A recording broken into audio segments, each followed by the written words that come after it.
No, I think that was our intention. Thank you so much. Sakinaka is an amazing area. We are striving to make it the best. We are striving to be on an international level wherever we are in Bombay. So I think that's part of our goal. As one of India's topmost real estate brand, you achieved this amalgamation of sustainability and art in Indian luxury living. So what kind of effort does that take? Is that easy? Is that tough? How do you strike a fine balance between aesthetics, between utility, and above all, keeping sustainability at the core of it all? It's not an easy balance to keep, and we've strived really hard right from the beginning. Whenever we design something, when we think of something, we go back to our culture, and I think that's something very important. Indian luxury, sustainability, art is all part of our Indian culture, and I've been fortunate to have been raised in these principles. So they overlap a lot, and each one impacts the other, and it makes it bigger and better. So we keep trying to do more and more, and we keep trying to do better and better. We think this is something that needs to be in the front of real estate. Especially Indian real estate, we have to have our own identity, and to be able to do that, we have to see what our culture does and gives us. So we're keeping all three in line, and we keep going further in each one while trying to be the best. Okay, I'm going to that. So what is the biggest challenge in marrying sustainability and aesthetics and art? So one is very form driven, which is very technical. So it means that you have to have a lot of things for sustainability. There are a lot of restrictions in many ways. The type of glass we use, the type of materials we use, all those things are limiting. So to be able to make them look aesthetic, to be able to give it a design that's pleasing to the eye is very important. So that's where the first challenge really comes in. The second, of course, is in terms of cost. The standard mentality is that being green, being more aesthetically pleasing, and having art is always more expensive, which isn't really the biggest case. We're trying to bust those myths by giving some of the best designs and thinking in a way that our ancestors did, cross ventilation, natural light, and giving the best building materials that are all sourced locally. So a lot of time goes into thinking and planning, and then the execution, which is not something that we are now used to.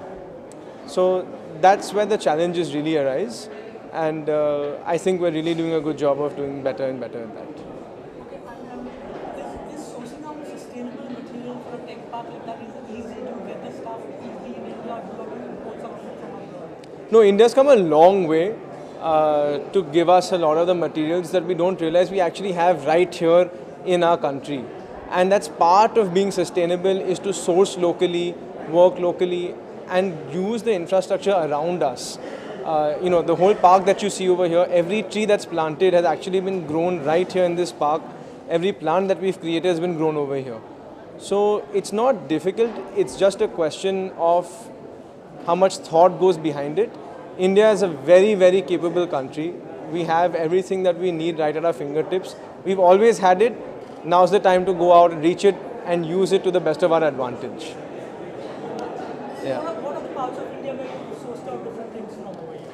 So right from Rajasthan, when we look at our stone, the concrete and the sand that's obviously used over here. Fly ash, which is one of the most sustainable materials that we could use, has all been made right here on site. Even the wood that you're seeing all around us, a lot of it is scrap wood, a lot of it is reused, and a lot of the later on materials like the water that's just there over here, or the technology we've used for that, all the recycling is all local, and all of it is put over here. How we've used the construction water also is all about what we had right here on site, without tapping into the wells, without tapping into too much of the infrastructure, harvesting the water that comes from rainfall. All of that is part of what sort of God has just given us straight up. So they're right in the mix of monsoon. So you have a water harvesting facility in the city. Yeah, so all the water that's coming in, the heavy rains, most of it we try to capture. We use it for re-watering of plants, washing of toilets, flushing, a lot of these other facilities where you would not realize a lot of water gets wasted, cleaning the buildings, mopping, things like that. So all of it gets filtered and reused, which otherwise would just be a big waste. You are counted as one of the top three professional private IT parks. Right. What makes you stay in the top three? What is that you are doing differently? So I think right from when you enter, and it was very kind, there was a compliment which said that, if you've ever been towards Sakinaka, people think, who wants to go all the way there? But over here, we've tried to create an environment for the people first. It's not just for our clients, but so much for their employees. We really take care of them right from their daycare for their children, to the air they're breathing, the water they're drinking, and the productivity they have over here. So every year we go in, we reinvest in the park. We do a lot more to ensure that the people who come here on a daily basis are very happy, they're productive. So when they go home, they're so much more positive. I think to be in the top three or to be just relevant and important, it's about how you take care of the people you're servicing. And we're first a service industry more than anything else. So that's how we constantly keep upgrading ourselves. Of course, there's a large investment in technology, in services. So that all comes together to keep us in the top.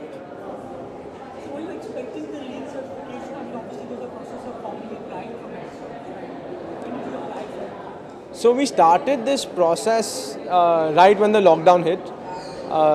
It was the first time in so many years that we had the park to ourselves to actually be able to make a lot of the upgradation that's required.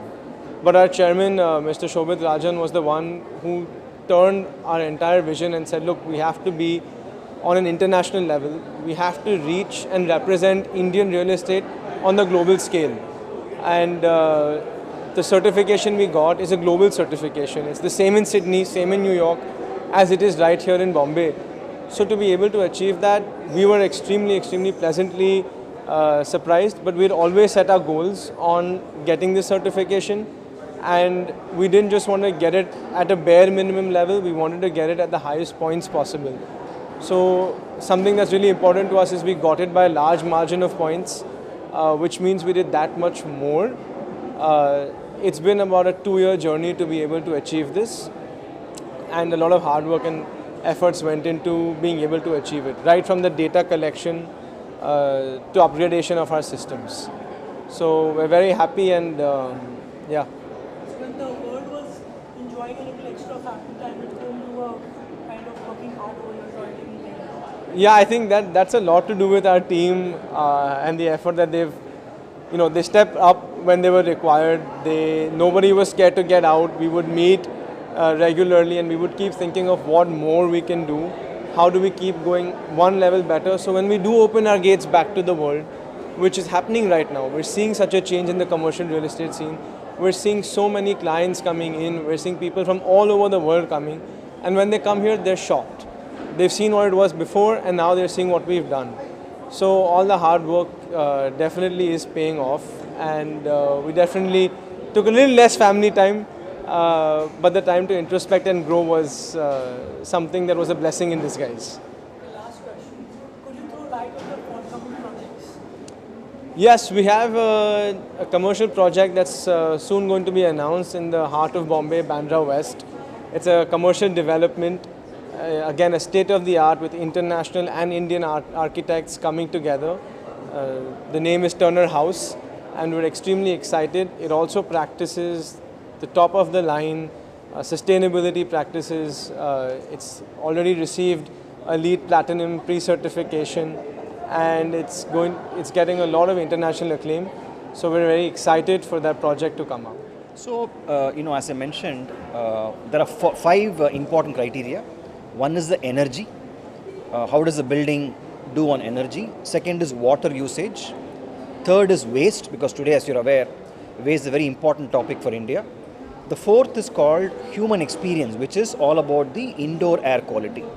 And the fifth is called carbon footprint, which is, let's say, an employee in the office, how do they travel from home to office? Are they pooling their cars? Are they taking metros? Because if they come in a private car, they are doing a lot of footprint, right? So those are the 5 pillars of LEED which we use to certify projects. Have I answered the question?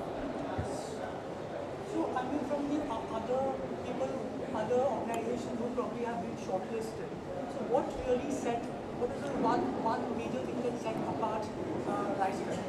So, one is Rice Current. What they have done is they have actually converted a 15-year-old property, an existing building, they have retrofitted to go LEED Platinum, which is extremely rigorous, extremely tough, because it is easy to go for LEED for a new building, a new design building, but to retrofit an existing building to go LEED Platinum is something wonderful. Point number 2, let's not forget that this wonderful property is in the heart of Mumbai, because today many of the other things which we have done are all in the outskirts where they have enough resources to play around, but to be in the heart of Mumbai and to do it is incredible. The third important thing is they have used data, because as I mentioned, we have launched something called a LEED technology platform. So this building has used data to become certified, which means they have adopted a transparent approach. It is not about documentation, it's not about paper, it is about real data, and that data they can monitor it daily as well. They obviously have used the time, the pandemic time to their good advantage. You think that as easy because because the people not working over here, so that allowed them free access. Correct. Would it be easy to working here to do this turnaround? Yeah, I think Mr. Yuvraj is right. I think it gave them an opportunity where when you don't have employees, it's easy to do a lot of things. But at the same time, even when employees are actually working, sometimes it becomes advantage because employees see what you're doing, right? They get motivated, because ultimately, I think whatever Rice Current has done is actually for the people inside the building. So when an employee sees, okay, there is some change happening in the building, they also become part of it. So it works both ways. So, I mean, you had a tour of this place. So, what is the one or two major things that impressed you about this? I think one is the air quality, which is absolutely, so I got a sense out of it, because whenever I go into and by now I would have visited some 500 to 600 LEED certified buildings across the world. So whenever I get into a building, the first thing I see is the air quality, and here I can actually sense that the air quality is one of the best I've actually come across in any of the LEED certified buildings. So I think that's one thing which I can immediately look at.